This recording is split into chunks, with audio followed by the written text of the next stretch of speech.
Hello and welcome, ladies and gentlemen, to the news from Saba Satellite Channel from Marib. Here are tonight's top stories.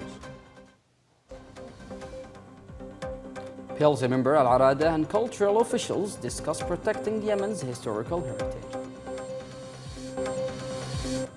First commercial flight takes off from Al Makha Airport in Taiz, marking a major milestone. International condemnation of ongoing Israeli atrocities in Gaza calls for international action.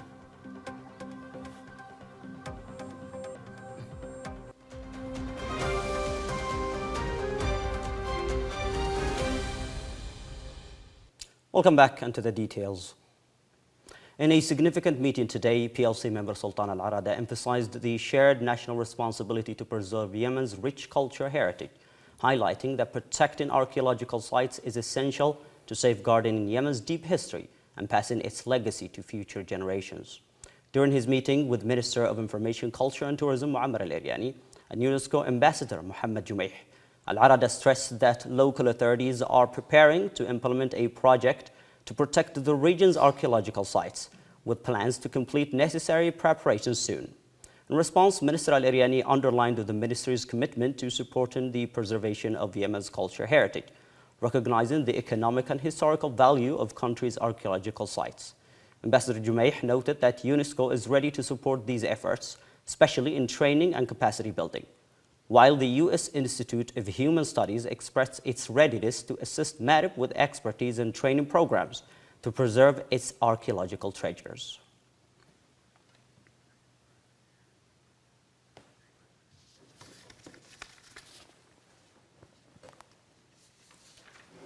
In a significant step for Taiz and its surrounding regions, the first commercial flight from Al Makha International Airport took off today, following years of planning and hard work. Member of the Presidential Leadership Council, Tariq Saleh, met with the head of the General Authority for Civil Aviation, Captain Saleh bin Nahid, to review the final preparations for the launch of commercial flights at Al Makha International Airport in Taiz. Tariq Saleh congratulated the team for the achievement after years of continuous effort to complete the project.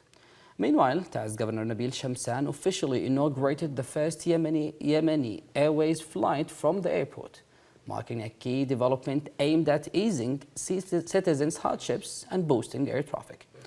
Governor Shamsan highlighted the importance of the airport for the city's revival and emphasized that what was once considered a distant dream is now a reality, thanks to support from the Yemeni government and international partners. This milestone is expected to enhance both regional connectivity and economic recovery in the area. The Ministry of Transport and General Authority of Civil Aviation and Meteorology in Yemen have condemned the Houthi militia's action in preventing a Yemeni Airways flight from landing at Al Makha International Airport in Taiz.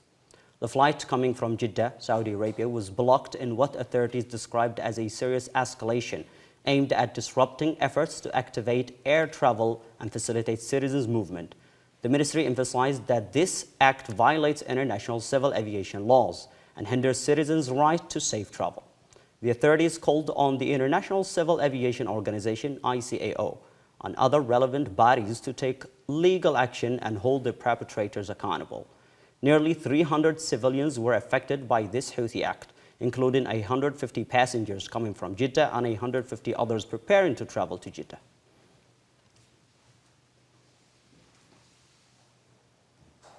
In response to the recent attack on the office of Aden Al-Ghad newspaper, Prime Minister Shaya Zindani has directed an immediate and transparent investigation into the incident.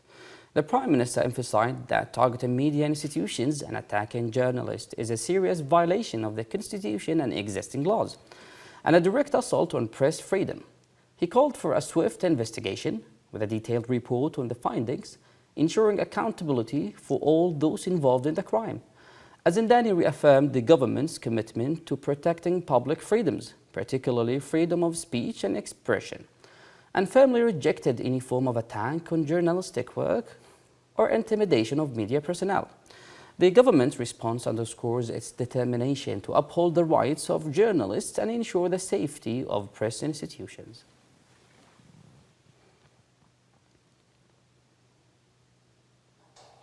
In the same context, the Minister of Information, Culture and Tourism, Muammar al-Eryani, has also condemned the armed attack on the office of Aden al-Ghad newspaper in Aden, calling it a criminal act that violates the basic principles of law and ethics.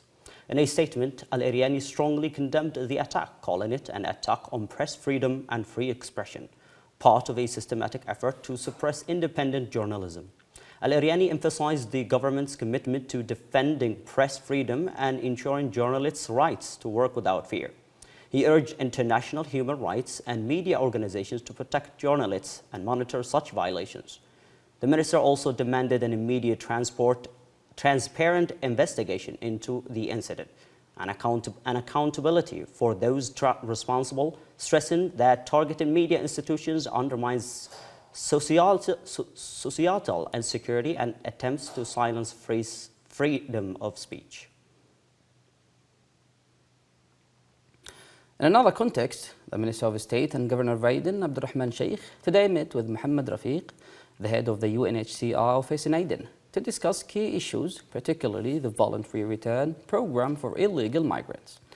They reviewed the ongoing projects, including the sewage pumping station upgrade in Al Arish, Khor Maksar, worth $3.39 million, funded by the Kuwait Fund. The governor also highlighted the extension of the sewage pipeline from Darsa to Al Arish, costing $3.76 million, funded by Aden's local authority.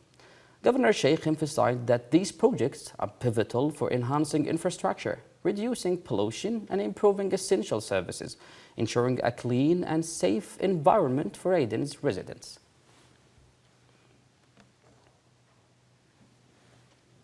In their second meeting, the foreign ministers of India and Arab countries reaffirmed their strong commitment to Yemen's unity, sovereignty and territorial integrity.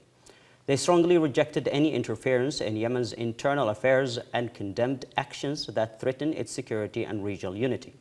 The final statement, the New Delhi Declaration, expressed full support for the Yemeni Presidential Leadership Council and the government, alongside efforts for a sustainable peace under the agreed-upon references.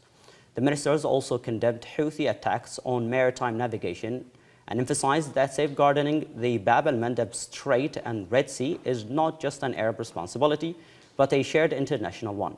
The declaration also warned against any attempts to destabilize the Gulf of Aden and the Arabian Sea.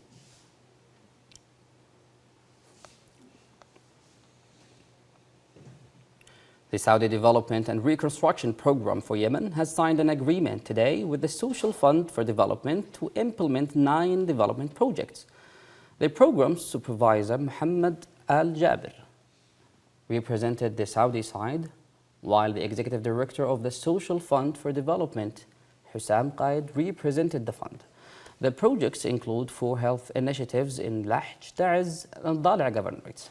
The agreement also includes 5 educational projects to build model schools across Marib, Lahj, Dali', Shabwa, and Abyan, providing fully equipped science labs, computer labs, sport facilities, and classrooms designed to accommodate students with disabilities.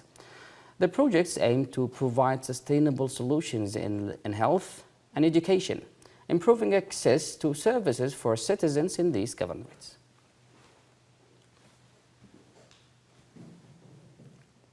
Foreign ministers of several Arab and regional countries have condemned Israel's actions in Gaza, calling for immediate restraint. Ministers of Saudi Arabia, Jordan, Emirates, Qatar, Indonesia, Pakistan, Egypt, and Turkey have strongly condemned Israel's repeated violations of the Gaza ceasefire, which have resulted in over 1,000 Palestinian casualties. In a joint statement, the ministers warned that these actions represent a serious escalation, undermining efforts to establish calm and stability in the region. They emphasized the urgency of continuing international and regional efforts to implement the second phase of the peace plan proposed by President Donald Trump, alongside UN Security Council Resolution 2803. The ministers highlighted that such violations threaten the political process and hinder efforts to create the necessary conditions for stability in Gaza, both security-wise and humanitarian-wise. The ministers urged all parties to take full responsibility, exercise utmost restraint, and avoid actions that could undermine the ceasefire, aiming to facilitate early recovery and reconstruction. In a new development, the Organization of Islamic Cooperation, OIC, condemned the ongoing atrocities committed by Israeli forces against innocent civilians and displaced persons in Gaza. The latest of these crimes involved bombings in various areas of the region.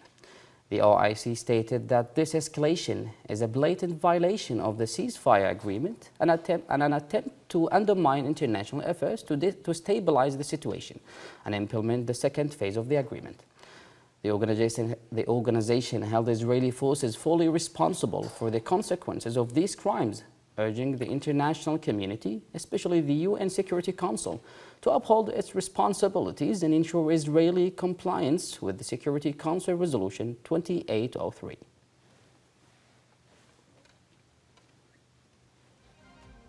This has been the news from Saba Satellite Channel for America. Stay tuned for updates and have a good time. A good time.